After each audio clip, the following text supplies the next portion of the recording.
In this video, we're going to talk about social media planning 101.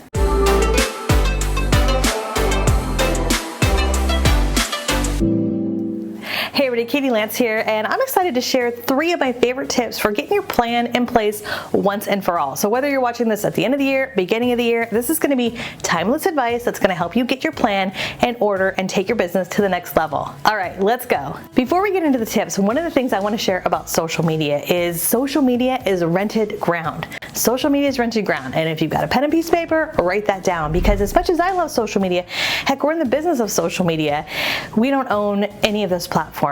So whenever I think about planning out and doing social media planning, this is something we teach inside of our Get Social Smart Academy all the time, is I always say take a step back. It's not, should I be on Facebook? Should I be on Instagram or TikTok? Yes, the platforms you're on are important, and we'll talk about that in just a second. But the bigger thing is to think about content. And one of the things we talk a lot about, especially here on our YouTube channel, is how to create a solid content strategy and a strategy that goes with you wherever you go. So I think it's really important as we think about your social media strategy to think about content. What type of content are you going to put out there on a regular basis? How are you going to engage and interact with people? Super important. And also, on a side note, it's so important to build your email database. I know we don't talk about that as much here on our channel because we're really focused on content marketing and social media, but marketing through email is such a powerful way to connect folks, to stay in touch with people, and it's so important you build your email database. All right, so let's get into a few tips. Like I said, I've got 3 big tips that I know are going to really help you take your social media strategy from maybe meh to something that is going to be rocking and rolling for you. All right, let's get into it. Okay, tip number 1, create a content plan, not just a social media plan. So just like I said a second ago, social media is rented ground. How do we create a content plan? Well, a couple things that are really important is I would encourage you to brainstorm and think about all the questions you get asked time and time again. Those questions where you get asked something and you think, oh my gosh, if I get asked this one more time, that's a great piece of content. And that type of content is something we call pillar content. In fact, I just did a video about pillar content. We will link that below so you can check that out. Here's the thing with pillar content and putting out a solid content strategy.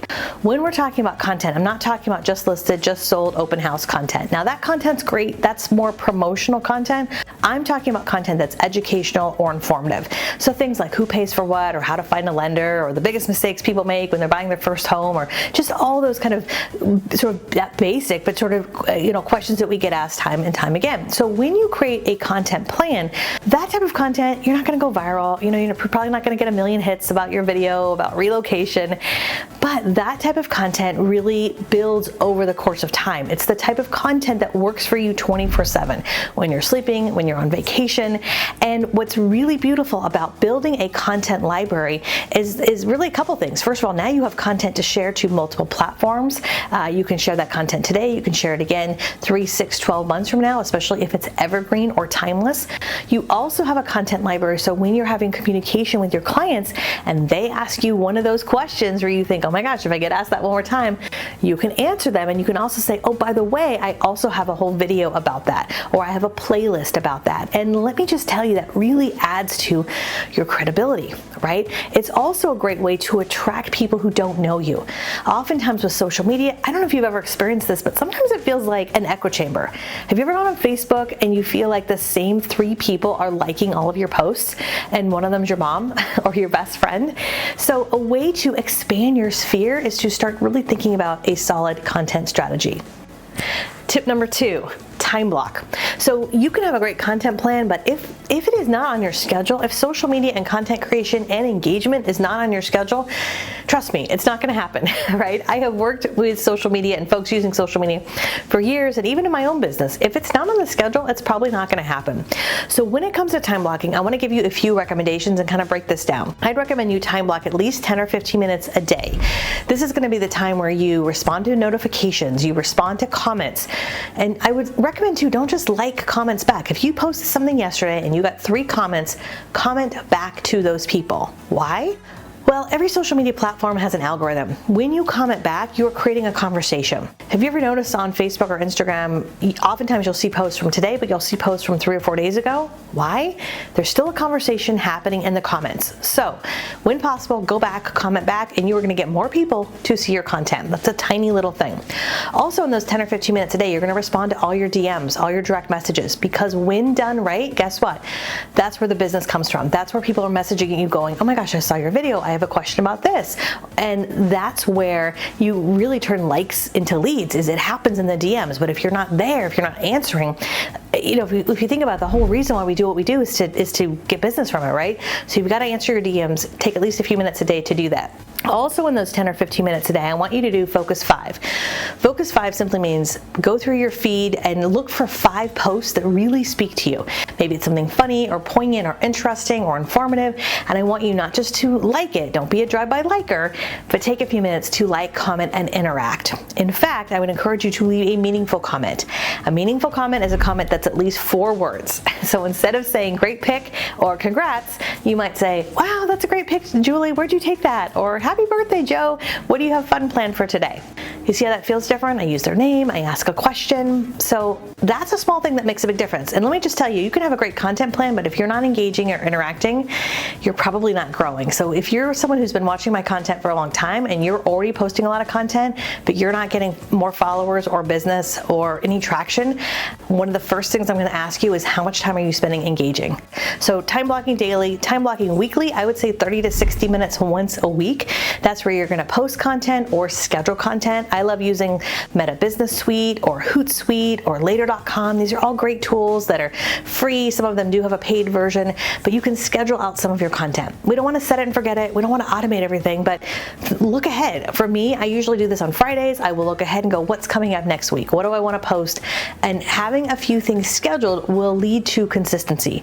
Now, there's going to be some stuff that you just post in the moment because, you run into a client, you go to a great coffee shop. That wasn't part of your plan, but by being consistent, having things already in the can, so to speak, and scheduled, it's going to just help you tremendously in terms of consistency.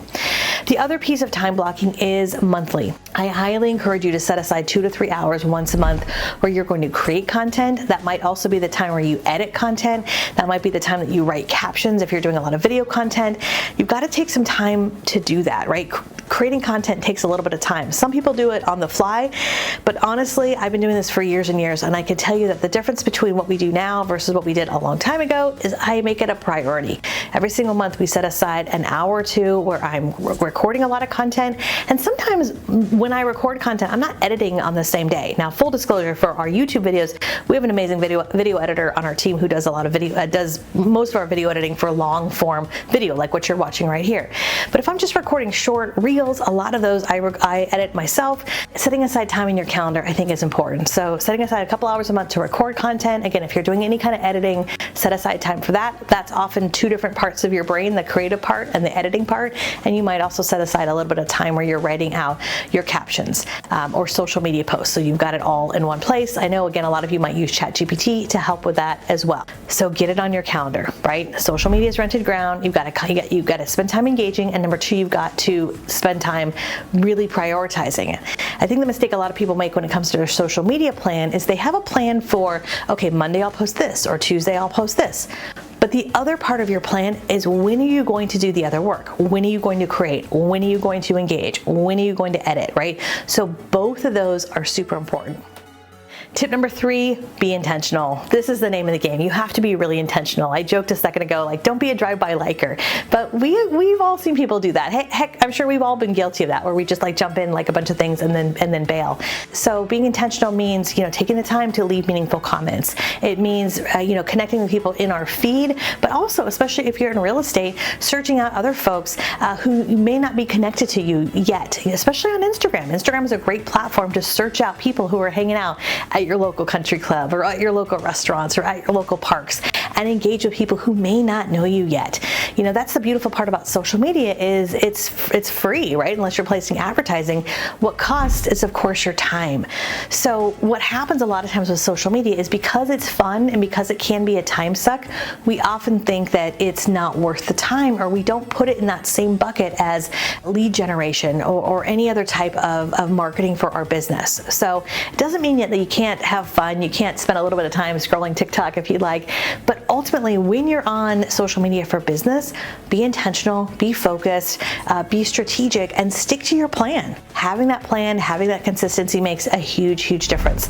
And when we think about helping folks map out their whole year or putting together like an editorial calendar, what I really recommend is if you can get yourself into a repeatable routine. What are you doing each day, each week, each month? It's that repeatable routine that you can slot in just like everything else in your business. And once you start to systemize your content creation, engagement, everything we've talked about today, even repurposing content, it becomes part of your business, and it's a really easy way to integrate it into everything you're doing. Okay, I would love to hear from you. I would love to know what are your biggest questions you have when it comes to social media, especially social media planning. So let me know in the comments below.